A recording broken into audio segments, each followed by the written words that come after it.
I read articles before I came here that said about the Values Voters Summit that Brigitte, Gabriel, the Islamophobe, will be speaking. Well, I'm here to tell the press I won't disappoint you. As you very well know, I am not politically correct, so you need to check your sensitivity sleeves out the door. Brigitte Gabriel has just entered the room. So what I'm going to do right now is I'm going to crunch 1,400 years of Islamic history in 5 minutes and make it as exciting as I can possibly make it. Because I hated history when I was a little girl. At this age, I appreciate history. And now I understand why they say those who don't learn from history are doomed to repeat it. In order for you to understand why Western civilization is very different than the Islamic world, you need to understand the history of Islam. When Prophet Muhammad supposedly revealed his revelation from the angel Gabriel that he is supposed to be the last of the prophets in the early 600s, he started preaching in his own city, Mecca. He tried to recruit friends and followers to be able to spread his religion. And he tried for 12 years and failed. And after 12 years, he was only able to recruit his immediate family and friends. So he decided, if I go to Medina, which was the Jewish hub of Arabia, the business hub where the Jews lived, if I go there and preach my religion to them, if they accept me, that will buy me respect and stature between my own people, and they will accept me. So Prophet Muhammad started borrowing a lot from the Old Testament to make his religion more palpable to the Jews, to make it a lot similar. This is why you see a lot of similarities between Judaism and Islam. For example, Jews don't eat pigs, Muslims don't eat pigs. Jews pray a few times a day, Muslims pray a few times a day. Jews fast on Yom Kippur, Muslims fast on Ramadan. And this is why you started seeing a lot of good writing in the beginning of the Quran when Prophet Muhammad was saying all the good things about the people of the book. He took his message and went to Medina trying to recruit the Jews, talking about the people of the book, talking about how similar the two religions are. When they refused to accept him and follow him as the last of the prophet, that's when he turned against them and started killing them and started expelling them. That's when Islam went from a spiritual movement for the first 12 years of Islam into a political movement cloaked in religion after the year of the Hijrah, after Muhammad went to Medina and the Jews did not accept him. He became a military warrior and declared war on them and started expelling them. Jews and Christians became dhimmi, or second-class citizens. They were only allowed to stay alive and not be killed only by paying the jizya, or the protection tax. So they had a choice: convert to Islam, or if you want to stay alive, you have to pay the jizya or protection tax, living as dhimmi in the Islamic nation. Christians and Jews could not ring church bells. Jews could not blow the shofar. Christians could not ring church bells. They could not pray publicly. Christians and Jews could not gather together and build new churches or new temples. And the way they paid the jizya, or the protection tax, was in a monthly ceremony where they would get together downtown and the Jew would kneel on his knee and hand his goods to the mullah, who would take the goods as the price for buying the protection. And in many areas, Jews and Christians were given necklaces to wear as a receipt that they paid their jizya, or their protection tax. Jews considered najis under Islam. Najis is bodily fluid. Najis is garbage. Najis is dogs. Najis is dirty. So Christians and Jews were treated as second-class citizens. Islam continued to grow. As Islam grew, more people became dhimmi, or second-class citizens. Jews and Christians were given identifiable clothing. The yellow star, which was given to the Jews that most people think is a German invention.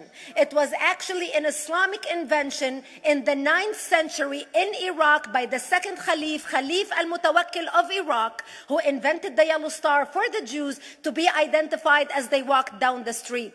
Because Jews were considered najis, if a Muslim man or a Jew walked on the same side of the street, the Jew had to cross the other side so the Muslim man can walk, so he's not dirtied by the filth of the Jew. Christians were given the zunnar, the belt, which most of you men are wearing right now. That was an Islamic invention for the Christians. Islam continued to grow. They went all the way to Jerusalem. They conquered Jerusalem. Christians couldn't ring their church bells in Jerusalem. The Pope in Rome in 1090 told the Christians, how could you sit idly by and allow your brethren to suffer like this in the Holy Land? You need to go liberate the Christians. You need to go help the Christians. That's why the Crusaders were launched. The Crusaders were not launched because they just felt like waking up in the morning and going and converting a bunch of Muslims or beheading them. The Crusaders were launched to liberate Jerusalem.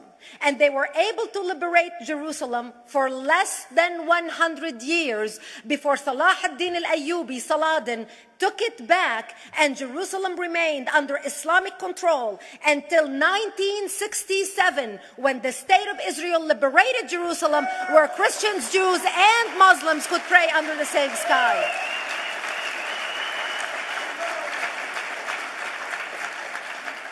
The Crusaders continued fighting Islam, and for 300 years they tried and failed. And by the 1300s, the Crusaders disappeared because they could not win against Islam.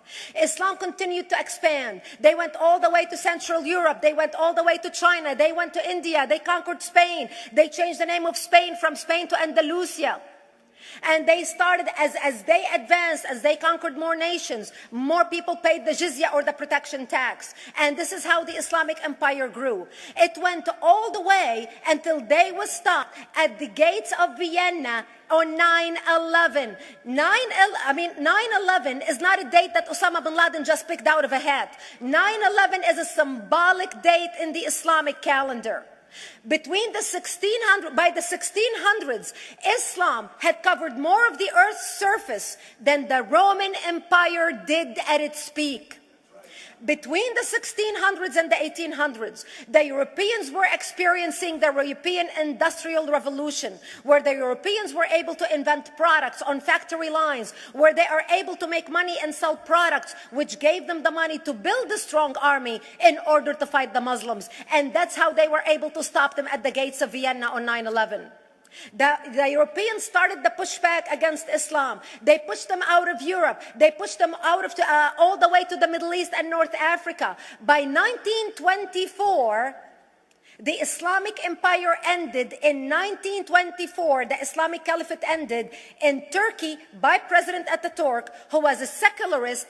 He ended the Islamic Empire, and he gave women rights to vote. He gave women a right to an education, a right to work, a right to choose a husband. He forbid women from wearing the hijab. He forbid men from wearing the beard. The Muslims hate him so much that they consider him a Jewish agent, because they believe that his mother in her bloodline was Jewish, and that was the influence on Ataturk.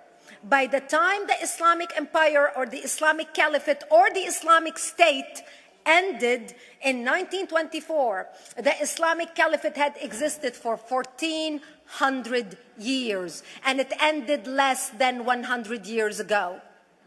By the time the Islamic Caliphate ended in 1924, 270 million people around the world were killed by Islam.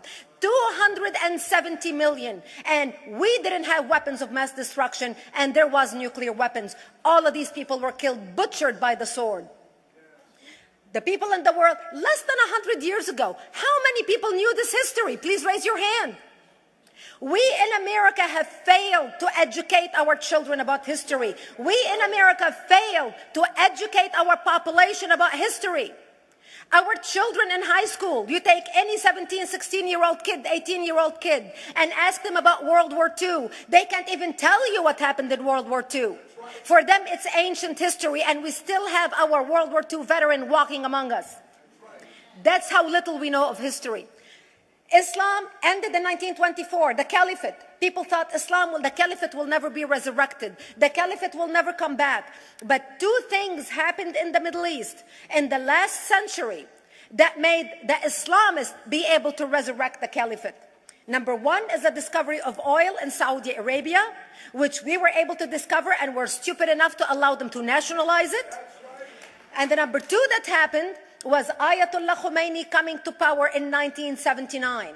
That gave the Islamists the money and also the spiritual covering in order to explode on the world stage. And people say, oh, well, the Wahhabis exported their Wahhabi radical religion.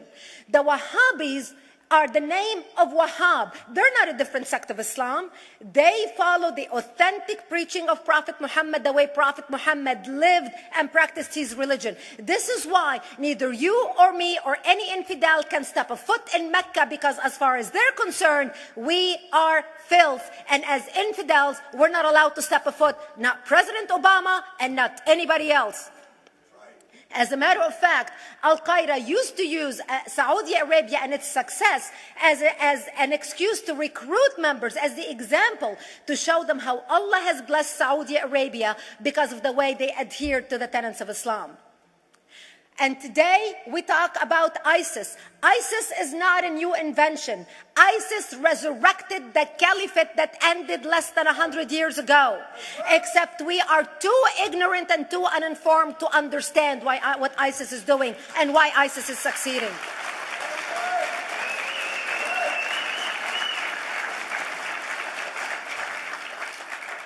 Two things you need to understand about Islam and the principles of war in Islam.